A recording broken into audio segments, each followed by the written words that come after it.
이번 영상은요, 책의 줄거리라든지 스포일러라든지 요약이라든지 그런 게 없습니다. 순수하게 이 책을 읽고 나는 이런 느낌이 들었다라는 그게 본 내용이기 때문에 그 점 참조하시고 이번 영상 시작하셨으면 좋겠습니다. 안녕하세요. 여기는 도시책방입니다. 오늘 저와 함께 이야기할 책은 착각하는 인간입니다.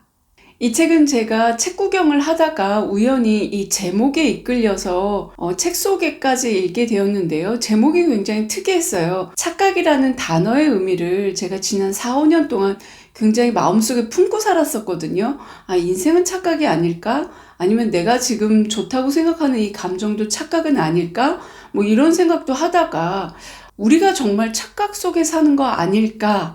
라는 게 사실 영화 매트릭스 보면 이 인간이 사는 세상이 거대한 착각이다 이렇게 얘기를 하잖아요. 그래서 그거를 뭐 확대해서 보면은 나비의 꿈이라는 게 있죠. 내가 나비일까? 아니면 나비가 나의 꿈을 꾸는 걸까? 이런 장자의 그 나비의 꿈 이야기도 나오고, 그러니까 결국에는 이 작은 머리통 속에서 이 두뇌 안에서 생각하는 대로 세상이 보이는 거잖아요. 그래서 과연 착각하는 인간 이 책은 무엇을 얘기하려고 하는 걸까라고 해서 이 제목이 우선은 굉장히 호기심이 발동을 했고요.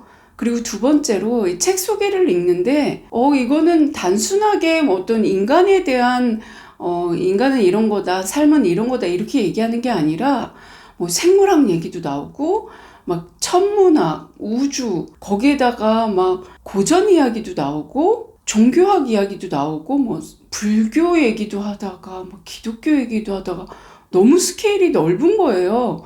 근데 책이 그렇게 두꺼워 보이진 않았거든요. 그래서 이거 좀 나랑 좀 결이 맞는 책인 것 같기도 하고, 그리고선 또 이제 끌렸던 게 이 표지입니다. 표지를 보시면 독일 낭만주의 화풍의 아주 대표적인 그림이죠. 안개바다 위에 방랑자라는 그림인데요. 낭만주의는 사실 제가 만들어 놓은 그 문예사조 영상을 보시면 잘 아시겠지만 굉장히 개인주의, 주관적인 감성, 내면, 뭐 심리학, 상상 이런 게 굉장히 초점이 돼 있었잖아요. 그러니까 고전주의, 계몽주의가 어떤 이성과 합리를 내세웠다면 그 후속으로 나온 게 낭만주의인데, 중세의 신 중심에서 사람 중심으로 그렇게 이성주의가 인간의 이성이 모든 것을 다 세상을 이롭게 할 것이다 라고 얘기를 했지만 그 이성으로 인해서 전쟁이 일어나고요. 그리고 그 전쟁 끝에 낭만주의가 다시 나오게 됐는데, 그때 일어났던 뭐 전쟁은 대표적으로 이 나폴레옹 전쟁이 있죠. 나폴레옹 전쟁 이후 프로이센, 지금의 독일이 굉장히 많은 피해를 입었죠. 그리고 전쟁이 나고 나면 기존의 질서가 좀 무너지거나 아니면 오히려 완전히 예전대로 가려고 하는 어떤 보수적인 성향이 다시 이렇게 발동하기도 하는데요. 독일 같은 경우에는 이 낭만주의가 굉장히 사회적으로, 문화적으로, 예술적으로 많이 나왔습니다. 그래서 어떤 개인의 어떤 고뇌, 심리, 뭐 내면의 세계 이런 것도 있지만 낭만주의가 또 얘기하는 게 자연 속에 있는 인간의 어떤 미미함, 나약함 이런 걸 많이 얘기하거든요. 이성주의는 인간이 굉장히 대단하다고 봤단 말이에요. 근데 낭만주의는 인간은 그냥 자연의 일부고 그 자연 앞에서 나약하게 뭐 그냥 바람에 흔들리는 이런 식으로 인간을 표현을 해요. 그래서 낭만주의 화풍을 보면은 여러 가지 뭐 이렇게 몽상적인 그런 분위기도 있지만 거대한 자연 속에 인간이 혼자 서 있거나 아니면 이 그림처럼 막 밤안개가 끼고 막 파도가 막 넘쳐나는데 그 앞에서 파도에 휩쓸려 갈 수도 있는 거잖아요. 근데 이 사람의 표정은 보이지 않고 뒷모습만 이렇게 보이잖아요. 그래서 이게 어떤 인간의 굉장히 흔들리는 내면을 보인다. 뭐 이런 식으로 여러 가지 그 낭만주의와 합쳐져 가지고 해석이 굉장히 다양한 그림인데, 이 표지가 이렇게 딱 나온 거예요. 그래서 착각하는 인간, 그 다음 이렇게 밤바다 앞에서 방황하는 인간, 이 두 개가 과연 무엇을 얘기하는 걸까? 이런 호기심이 굉장히 강했습니다. 그래서 저는 이 책이 약간 어떤 개인주의, 실존주의, 뭔가 착각하는 인간 이래가지고 되게 어떤 개인의 어떤 에너지 파동, 긍정의 힘 이런 거를 얘기하는 건가 했는데 책 속에는 또 그렇지 않단 말이에요. 그래서 저의 기대와는 조금 다르게 어떤 내용일까 하는 어떤 호기심, 궁금증이 굉장히 강했어요. 그래서 책을 다 읽고 나서 보니까 말이 잘 안 나오는 거예요. 이거를 분명히 여러분들한테 소개를 해주고 싶은데 과연 이걸 어떻게 소개를 해야 될까? 이런 고민이 굉장히 많았어요. 그래서 보통 이제 소설 같으면 줄거리를 얘기하고 작가를 얘기하고 어떤 시대적인 배경을 얘기하고 그다음 그 줄거리 속에 있었던 어떤 사건에 대해서 얘기하고 그 사건을 만들어내는 인물을 분석하면서 여러 가지 우리 상황에 대해서 얘기하고 또 제가 느꼈던 이야기를 하고 그렇게 할 수 있는데 이거는 인문학 책인 것 같으면서도 그런데 이 책은 제가 명확하게 이렇게 얘기를 해야 되겠다라는 방향이 잘 잡히질 않는 거예요. 그렇게 생각을 하다가 가만히 보니까 이 책에서 얘기하는 그 질문의 방향이 있거든요. 그게 바로 나는 누구인가? 나는 어디서 왔는가? 나는 어디로 가는가? 그래서 우리는 삶을 어떻게 살아야 되는가? 이런 4가지 질문이 이 책을 관통을 하는데 사실 이 4가지 질문 누가 확실하게 대답할 수 있겠어요? 뭐 잘 살아야 돼, 착하게 살아야 돼, 뭐 이렇게 얘기할 수도 있고 과연 나는 어디서 왔을까 싶으면 누군가는 진화론을 얘기할 수도 있고요. 누군가는 신이 만들어준 어떤 창조물이다라고 얘기할 수도 있는 거고요. 그리고 인간은 무엇인가라고 얘기했을 때 이성적인 동물이다라고 얘기할 수도 있지만 상상과 망상에 빠진 인간이다 이렇게 얘기할 수도 있는 거잖아요. 그러니까 이 4가지 질문이 사실은 굉장히 뜬금없고 답도 없고 이렇게 여러 사람들이 다양한 의견을 가졌기 때문에 다른 사람한테 뭐 이렇게 듣거나 내가 책을 읽거나 이래도 늘 끊임없이 고민하게 만드는 질문이거든요. 저는 이 질문에 대해서 굉장히 오랫동안 생각을 했는데 아직까지도 잘 모르겠거든요. 그리고 특히 이제 제가 학교에 딱 입학하고 나서 어마어마한 자유가 주어지잖아요. 그 대학 입시의 그 압박감에서 벗어나서 어마어마한 자유가 주어졌는데 정말 어떻게 살아야 될지도 모르겠고 무엇을 해야 될지도 모르겠고 그래서 저는 정말 20대 때 사춘기를 지낸 것처럼 굉장히 많은 방황을 했었는데 아마 그때 이 책이 있었으면 조금 좋지 않았을까라는 생각을 할 정도였습니다. 저는 그래서 이 책을 반드시 소개를 해야 되겠다라고는 생각을 했지만 사실상 이 책을 요약을 하거나 작가님은 이렇게 생각을 하십니다라고 정리가 안 되는 거예요. 그래서 이 책에서는 그 4가지 질문에 대해서 여러 가지 관점을 가지고 이야기를 합니다. 그러니까 이것은 이것이다 라고 정확하게 규정하고 규명할 수 없는 질문이기 때문에 이것은 이것이다 라고 딱 떨어져서 나오는 답이 아니잖아요. 누구나 다른 생각을 가지고 있을 수 있고 엄청나게 많은 다양한 의견과 토론을 할 수 있는 주제거든요. 사실 이 4가지 질문은 답이 없기 때문에 생각하기를 중간에 멈출 수 있어요. 답도 없는 거 생각해서 뭐해.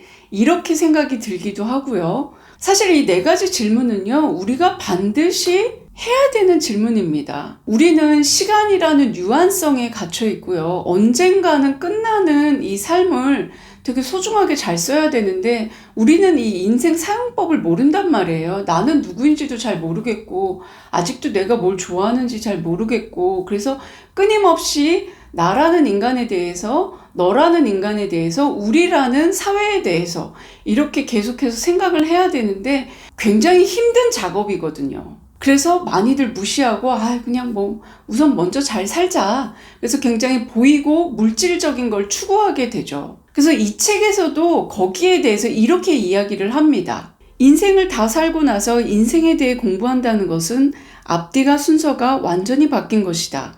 나의 본성은 무엇이고 왜 이런 행동을 하게 되고 나의 한계는 무엇인지 알고 난 다음 인생을 준비하고 설계하고 거기에 맞게 살아가는 것이 순리 아니겠는가?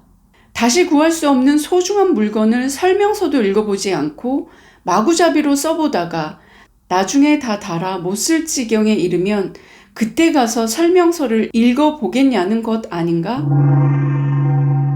이 서문에 나온 이 말이 저는 너무 와닿았어요. 저도 어느 순간에 막 그렇게 20대 때 방황하고 고민하다가 그래, 열심히 살아보자. 뭐 이건 답이 살다 보면 답이 나오겠지. 이렇게 생각을 했고, 거의 100m 달리기를 하듯이, 전력 질주하듯이 열심히 달렸는데, 어느 순간에 이제 방전이 된 거죠. 번아웃이 왔고, 너무 힘들고, 이렇게 사는 거 맞는 건가? 내가 도대체 어디를 보고 달려가고 있는 거지?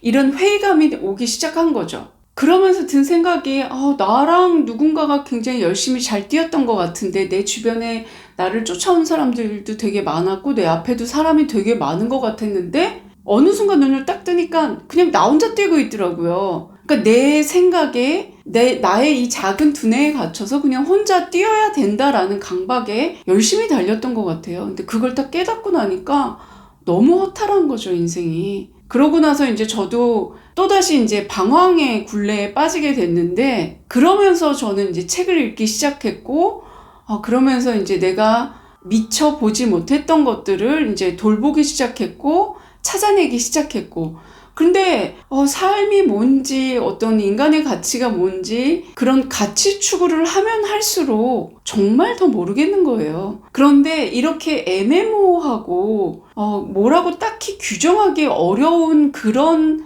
개념들, 그런 관념들이 이 책에 너무나 잘 설명이 되어 있습니다. 그래서 저는 이 책에 되게 놀랬던 게 특별하게 어떤 철학자의 말을 인용을 해서 그걸 설명을 한다기보다도 저는 이 작가님도 이런 고민을 반드시 했을 테고, 그리고 많은 인문학적 지식을 너무나도 쉽게 풀어내셨어요.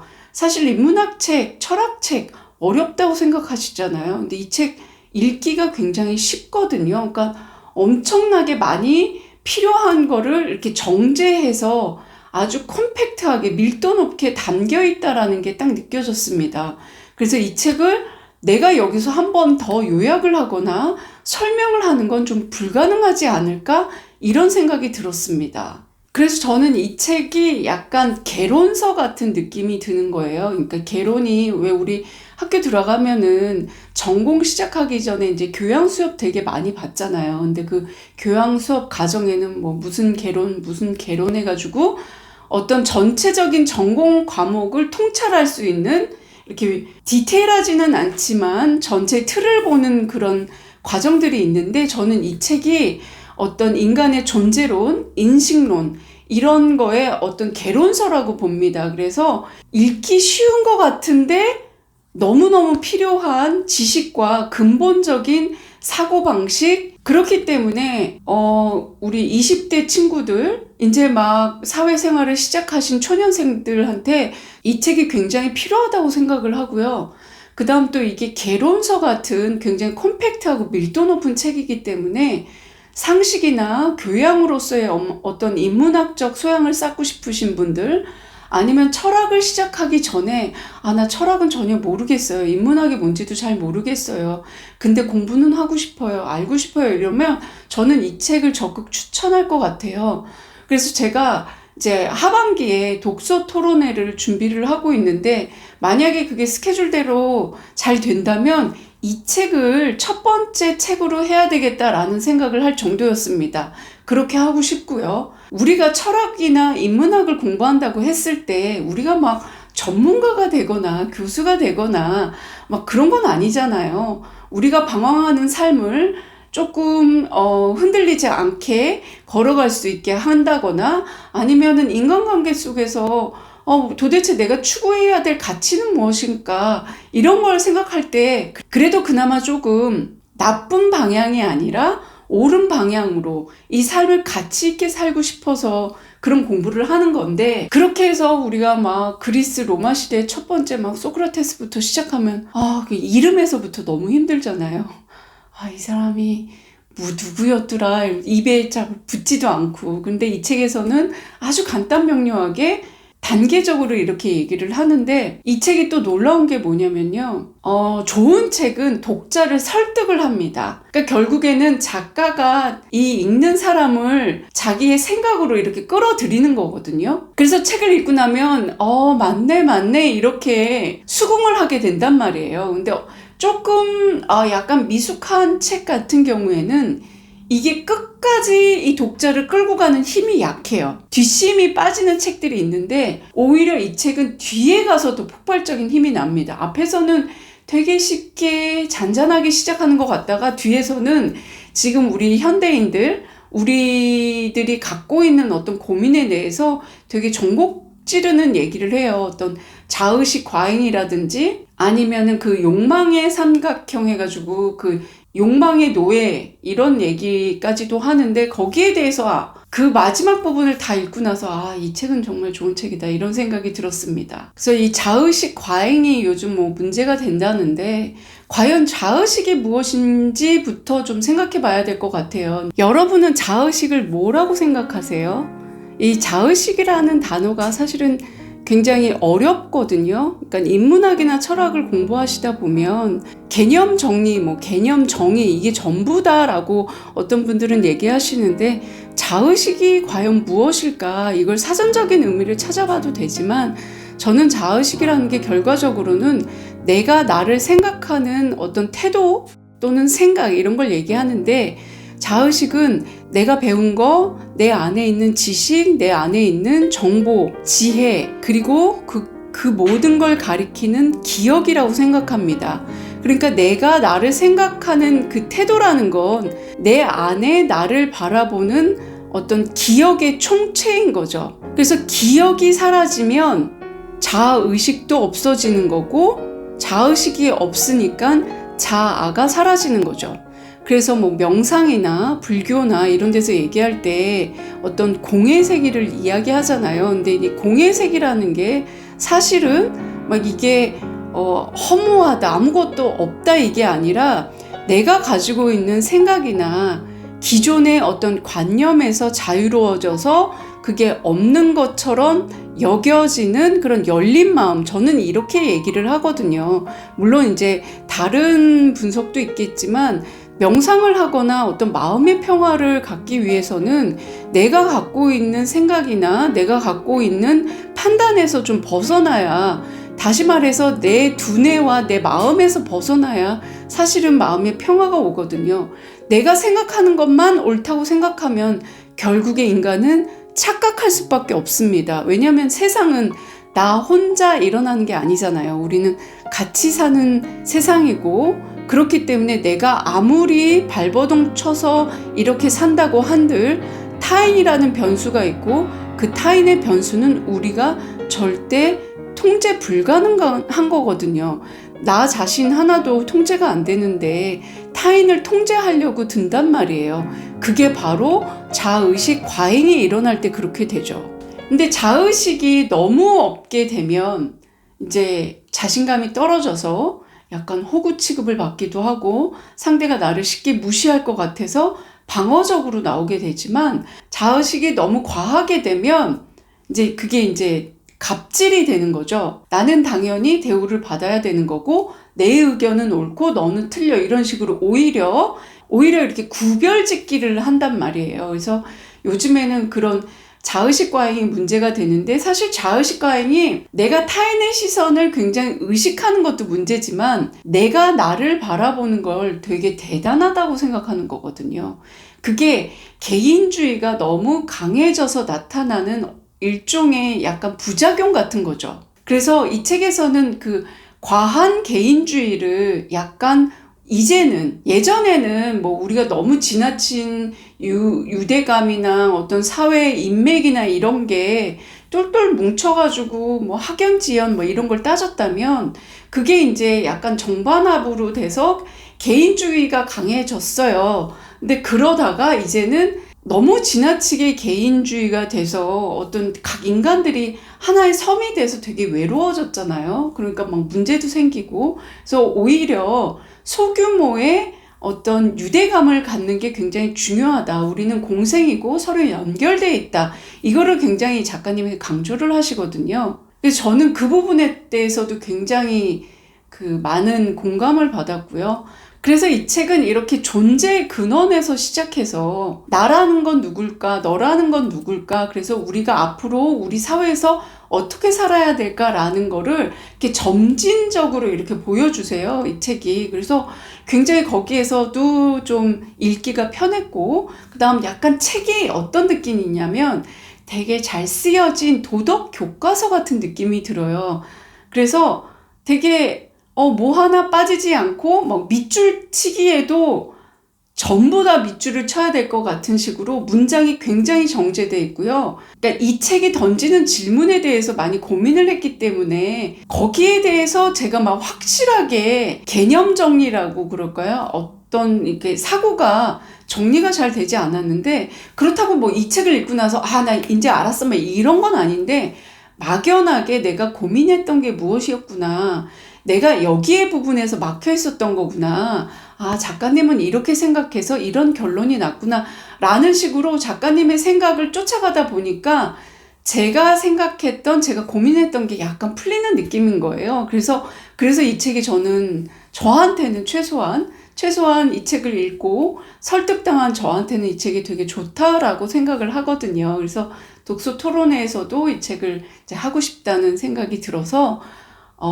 제가 이렇게 막 한번 이 책 읽어보세요, 재밌어요, 영상 말미에서는 항상 이렇게 얘기를 하는데, 이 책은 저는 정말 많은 분들에게 꼭 추천을 해드리고 싶다, 이런 생각이 들었습니다. 인문학 책이라고 해서 막 어려운 용어가 있거나 현학적이거나 이런 게 아니에요. 그리고 인문학 책이나 뭐 이렇게 철학서 개론들 보면 사실 그 번역체잖아요. 그래서 번역이 조금 막히는 부분도 있는데, 근데 우리말로 이렇게 설명을 풀어주셨기 때문에 읽는데 굉장히 편안했습니다. 그래서 뭐 한번 읽어보셨으면 좋겠다라고 제가 강력하게 추천드립니다.